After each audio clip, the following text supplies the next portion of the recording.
Everyone. This week's Torah portion is the famous story of Yaakov running away from his brother Esav. And he comes to the well, he falls in love with Rachel.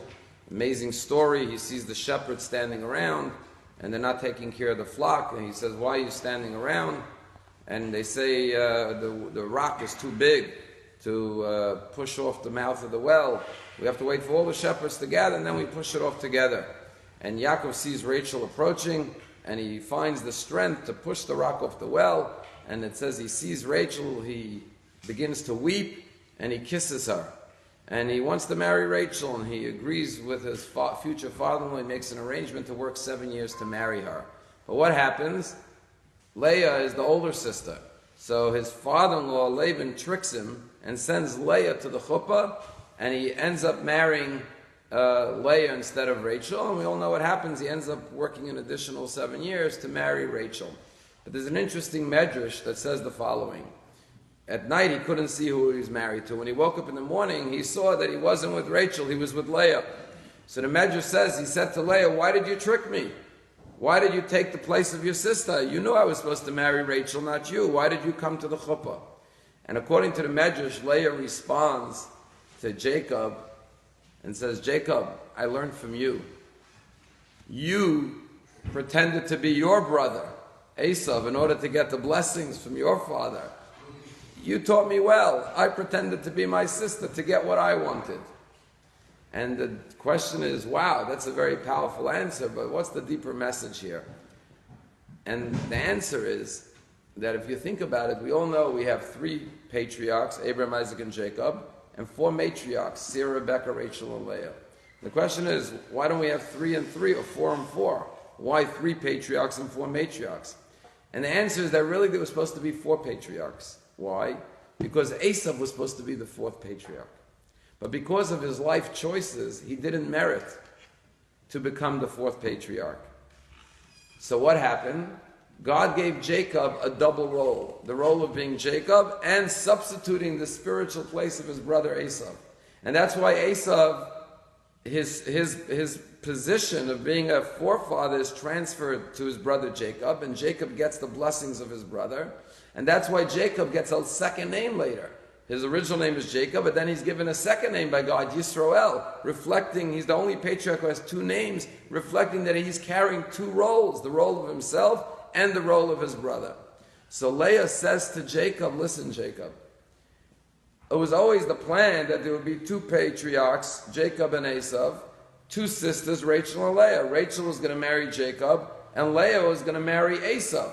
But now that you took the role of your brother spiritually, that means that I am now your soulmate too. Because part of taking the role of Esav is that you have to marry the wife that was intended for Esav. Which is who? Which is Leah. And therefore I belong to you too, just like my sister Rachel belongs to you as well." And that was the meaning of the conversation when she said to him, I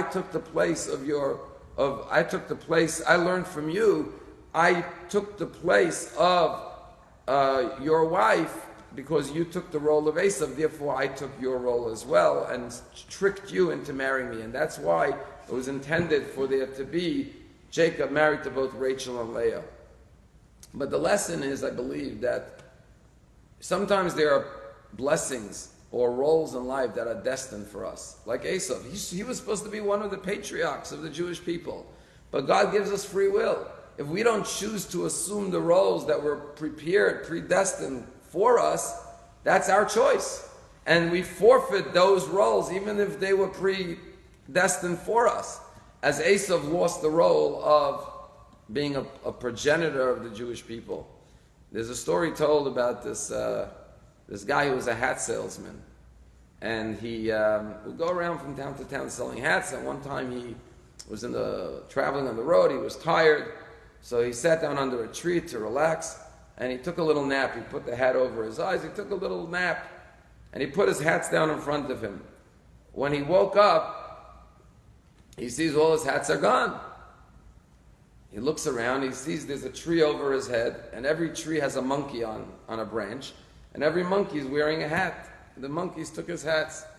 So he's thinking what to do, and he knows the saying, monkey see, monkey do. So he takes off his hat and he throws it down on the ground. Immediately all the monkeys took their hats and threw it down on the ground. He immediately ran, collected all his hats, and ran off. He came home, and at the dinner table, he told his kids the amazing story. And the kids would always tell the story about their father with the monkeys and the hats. Many years later, his grandson was also a hat salesman, and he's traveling on the road one day, and he's also tired, so he sits down under a tree, he puts his hats down, he puts the hat over his eyes, takes a nap, he wakes up, the hats are gone. He looks around, he sees monkeys in the tree, every monkey's wearing a hat. So he remembers the story of his grandfather, what his grandfather did. So immediately he takes his hat off, he throws it down on the ground. And immediately one of the monkeys jumps off the tree, grabs his hat, and as the monkey's about to turn and run, he looks at him and says, "What do you think? You're the only one who had a grandfather?" And the moral of the story is, we all have grandparents, but we're fortunate to have grandparents like Abraham, Isaac, and Jacob, Sarah, Rebecca, Rachel, and Leah. We're the spiritual heirs of their legacy. But like Esav teaches us, we only could assume the role of being their progenitors if we make the right choices in life. Then we have the merit to carry on their life and their legacy.